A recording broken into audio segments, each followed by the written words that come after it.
Donc, on va vous présenter la synthèse pluriannuelle du réseau des exploitations de référence. Alors, le réseau des exploitations de référence ou RER, déjà, qu'est-ce que c'est et comment ça marche? Donc, c'est un dispositif d'acquisition de références technico-économiques qui a été créé en 2012 et qui permet d'avoir une représentation de l'apiculture professionnelle française, qui a pour objectif de fournir des références techniques et économiques, et de fournir des éléments pour adapter les conseils de conduite des exploitations, voilà, comme le rappelait Pierre en introduction. Ces références, elles sont tout d'abord pour les apiculteurs, pour les techniciens conseillers, pour les décideurs régionaux et nationaux et les responsables professionnels de la filière. Donc c'est assez, voilà, une vocation assez large. Le réseau, donc jusqu'à, là, je suis en train de réceptionner les données de l'année 2024, mais donc euh, jusqu'à présent, on avait 122 exploitations différentes réparties donc sur le territoire, donc il manque certaines régions, avec 441 enquêtes parce que les exploitations sont suivies plusieurs années.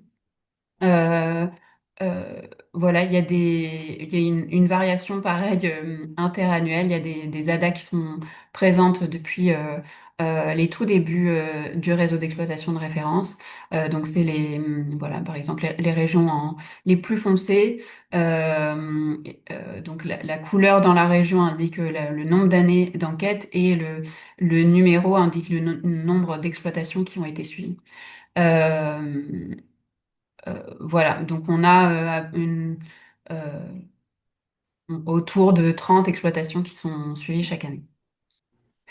Euh, voilà, donc pour bien comprendre aussi, pour remettre l'étude qu'on va vous présenter dans son contexte, voilà, on a euh, un, un échantillon d'exploitations françaises qui sont stables, donc qu'on appelle en rythme de croisière, donc qui n'ont pas de grands changements et qui fonctionnent économiquement. Euh, enfin techniquement et économiquement, et qu'on suit sur plusieurs années, mais voilà, enfin, voilà, les ADA peuvent perdre leurs salariés aussi. Donc il y a des régions qui viennent, repartent, enfin voilà, des suivis qui sont pas forcément linéaires d'une année sur l'autre non plus. Donc, plus précisément, la synthèse pluriannuelle, elle regroupe les résultats d'enquêtes de 60 exploitations apicoles entre 2017 et 2022. Donc, ce sont vraiment des références qui sont mises à disposition, que ce soit techniques et économiques. Donc là, sur les 60 exploitations apicoles qui ont été suivies, il y en a 41 qui sont en production de miel et qui sont en vente en pot. Il y a 11 exploitations qui sont en production de miel et de vente en vrac. Et ensuite, il y a 8 exploitations qui sont en miel et en gelée royale et 8 exploitations qui sont en production de miel et qui ont des circuits de vente mixtes, donc vente en pot et vrac euh, mélangés. Voilà. Et donc, dans cette synthèse pluriannuelle, qu'est-ce qu'on y trouve? Donc, vous vous doutez, on trouve des chiffres. Mais plus précisément, on va trouver une partie avec des données techniques, donc que ce soit sur l'élevage avec des taux de perte, des taux de renouvellement, euh, etc., sur des références sur le nourrissement, sur la gestion sanitaire et sur la prophylaxie. Et ensuite, des résultats sur la production de miel, des rendements moyens et sur tout ce qui va concerner les autres produits de la ruche qui sont produits. Et ensuite, on a une partie économique, donc avec des prix de vente, des produits, des charges et des indicateurs comme l'excédent brut d'exploitation. Ce qu'on essaie de faire, c'est de le ramener à la colonie hivernée pour pouvoir comparer les exploitations entre elles.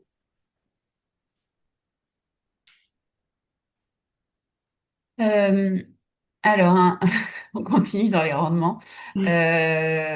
Donc là, c'est les rendements qui ont été observés sur l'échantillon du réseau d'exploitation de référence. Donc les données qui sont en rouge, c'est celles qui ont moins de 5 données, donc c'est les moins robustes. Donc c'est voilà les données de 2017 à 2022, mais il y avait les données étaient en cours d'acquisition en 2022, donc on n'avait pas encore toutes les données. C'est pour ça que la colonne 2022 est en rouge. Ensuite, en orange, on aura euh, les mielés pour lesquels on a 5 à 10 données, et en jaune 10 à 20 données, et en vert, donc on n'en a que 2, au moins 20 données. Ce qu'on peut voir, c'est que bah, dans notre échantillon, on a certaines mielées comme acacia, châtaignier, toute fleur, forêt, printemps aussi, qui sont des mielées qui sont produites par la majorité enfin, un grand nombre d'exploitations qui sont suivies. On a des mielées comme le sapin, la lavande, le tournesol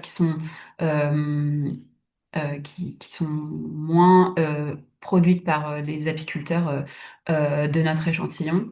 Et puis, quand on regarde même d'une année sur l'autre, on peut regarder les rendements, et ben on peut voir qu'il y a certaines mielées comme l'acacia, enfin voilà, où on a un rendement moyen de 9,5 kilos par colonie mise en production, mais ça peut aller de 2 kilos en 2019 enfin, ou même 0,3 kilos en 2021 à 16,8 kilos en 2018.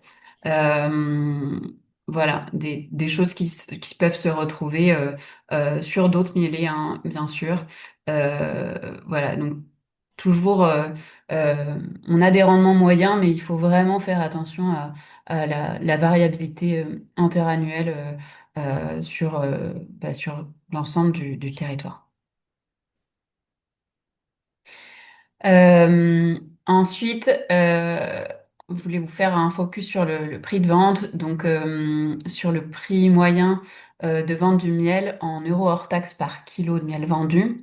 Donc on a distingué le prix du miel au détail, donc en violet, en demi-gros en rose orangé, et en vrac en jaune entre 2017 et 2022. Donc encore une fois, en 2022, on a très peu de données, donc ces données, elles sont moins robustes que pour les années d'avant.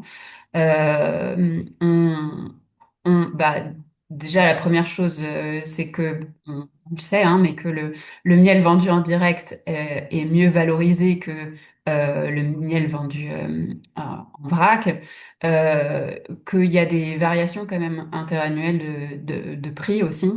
Euh, et notamment pour le vrac, où les données sont plus dépendantes du marché international aussi du miel.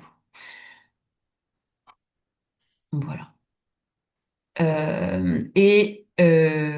Donc, après avoir parlé du prix de vente, on peut parler du produit brut des exploitations. Donc là, on a ramené à la colonie hivernée euh, pour voilà, tous les focus économiques qu'on vous présente là, ils sont ramenés à la colonie hivernée. Et donc par profil que Camille vous a présenté juste avant. Euh, dans le produit brut, on a à la fois ce qui est vendu, la variation d'inventaire et aussi les subventions d'exploitation. Ce qui est intéressant, enfin, voilà, par rapport à d'autres systèmes de production, types d'élevage, la filière apicole a quand même très peu de subventions d'exploitation. Et donc, on est autour de 10 euros de subventions d'exploitation par colonie hivernée. Pour tout type enfin voilà, tout type de circuit, tout type d'exploitation. Ensuite, donc voilà, le produit brut, hors subvention d'exploitation, on a 215 euros hors taxe pour le circuit miel circuit mixte. Donc c'est des exploitations qui vendent euh, en direct, mais aussi en vrac, pardon, en pot et en vrac, donc direct de Migros et vrac. Donc on n'a que 8 exploitations dans ce système-là. Euh, et ça va jusqu'à donc 315 euros pour le profil miel et gelée royale. On n'a aussi que 8 exploitations dans ce profil-là. Euh, voilà. Euh, donc 239 euros pour le circuit miel ventre en vrac et 254 euros pour donc par colonie hivernée, hein, toujours pour le profil miel en pot. Euh, Euh, voilà, donc c'est un peu voilà, pour vous présenter un peu les résultats de notre échantillon. Pour ce qui est des charges, et ici des charges opérationnelles, on peut voir que selon les profils des exploitations, les moyennes, elles vont de 43 euros par colonie hivernée pour la vente en pot et la gelée. Et ça descend jusqu'à 29 euros pour le vrac et les circuits, les circuits mixtes. On peut voir que pour la vente en vrac et mixte, c'est l'élevage qui représente la plus grosse partie de charge, euh, avec entre 24 et 19 euros par colonie hivernée. Euh, Ensuite, on peut voir que pour les profils miel et gelée, les charges de commercialisation sont assez élevées puisqu'il y a des charges d'emballage qui sont assez spécifiques et assez chères du coup. Et ensuite, on peut voir que pour la vente en pot, pour le profil numéro un, les charges de transformation sont un peu plus importantes puisque les, dans ces profils d'exploitation, ils ont un peu plus tendance à se diversifier et du coup à passer un peu plus de temps et du coup d'argent dans la transformation. Pour ce qui va être des charges de structure, les moyennes, elles sont un peu plus différentes selon les profils d'exploitation.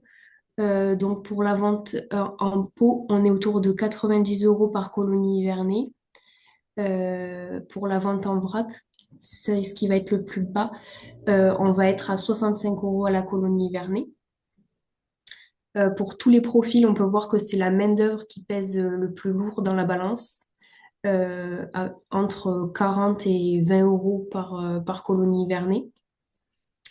Ensuite, on peut voir que le montant pour les charges de bâtiments et de matériel représente aussi environ un quart des charges de structure pour tous les profils. Et ensuite, on a le foncier donc, qui pèse forcément très peu puisqu'on parle d'emplacement en apiculture.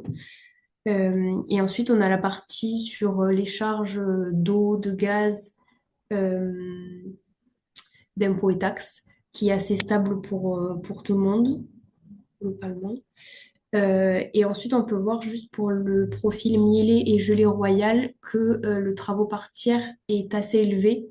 Donc, c'est ce qui va regrouper toutes les différentes prestations, comme le gaufrage, etc., qui représente quand même 6 euros par colonie hivernée pour ce profil-là. Et après, donc, on a une autre manière de voir les choses avec le graphique des charges totales,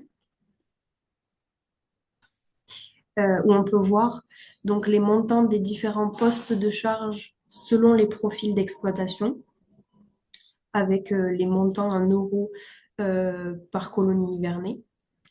Donc, on peut voir que par exemple, pour les charges de nourrissement, la vente en pot et de gelée royale c'est là où elles sont les plus élevées par rapport à la vente en vrac et la vente mixte. Pour les charges sur l'élevage, on voit que c'est le profil vrac qui va exploser les scores. Euh, Ensuite, on va voir que pour les emballages et étiquettes, ça va être les profils vente en pot et gelée royale, logiquement, qui vont être les plus élevés à la colonie Vernay. Ensuite, pour le carburant, il va y avoir une légère... c'est le profil vente en pot qui va être légèrement au-dessus, puisqu'il va avoir tendance à se déplacer un peu plus notamment pour la vente sur les marchés toutes les semaines. Euh, Ensuite, on va avoir l'eau, l'électricité qui va être assez stable, mais qui va être un tout petit peu plus élevé pour le profil 1, puisque comme on l'a vu, il a un peu plus de transformation. Et ensuite, on a les emplacements qui sont un tout petit peu plus chers pour le profil en vrac, puisque dans les moyennes, ils ont tendance à avoir un peu plus d'emplacements. Donc logiquement, ils payent un peu plus de loyer. Et les assurances qui restent assez stables pour tout le monde. Et enfin, donc un focus sur l'excédent brut d'exploitation et le résultat courant. Euh, euh, donc, euh, donc l'excédent brut d'exploitation, c'est le produit brut moins les charges opérationnelles et de structure. Euh, et, euh, et donc, on voit là aussi que bah, c'est le profil miel et gelée royale qui a un EBE par colonie hivernée le plus élevé, donc de 215 euros par colonie hivernée et un résultat courant de 175 euros. Et ensuite, les trois autres profils sont assez similaires, en tous les cas pour l'EBE, autour de 132 euros par colonie hivernée et un résultat courant entre 90 et 108 euros pour le profil vrac. Voilà,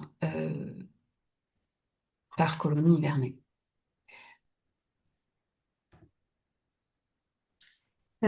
Et donc, pour finir, on voulait remercier les apiculteurs qui ont participé volontairement aux enquêtes du RER et qui nous permettent du coup d'avoir des synthèses comme ça. Ces données, elles sont très précieuses puisqu'elles vous permettent à vous de vous comparer à des références qui sont actuelles. Euh, et après, elles permettent aussi au réseau de pouvoir avoir des références et pour les ADA de pouvoir accompagner par exemple, les porteurs de projets dans une installation ou de faire évoluer vos exploitations voilà, sur différents élevages et de faire des bons choix avec des chiffres et des références. Donc, merci pour ça. Et du coup, si vous souhaitez vous engager dans ces travaux, n'hésitez pas à contacter vos ADA pour participer.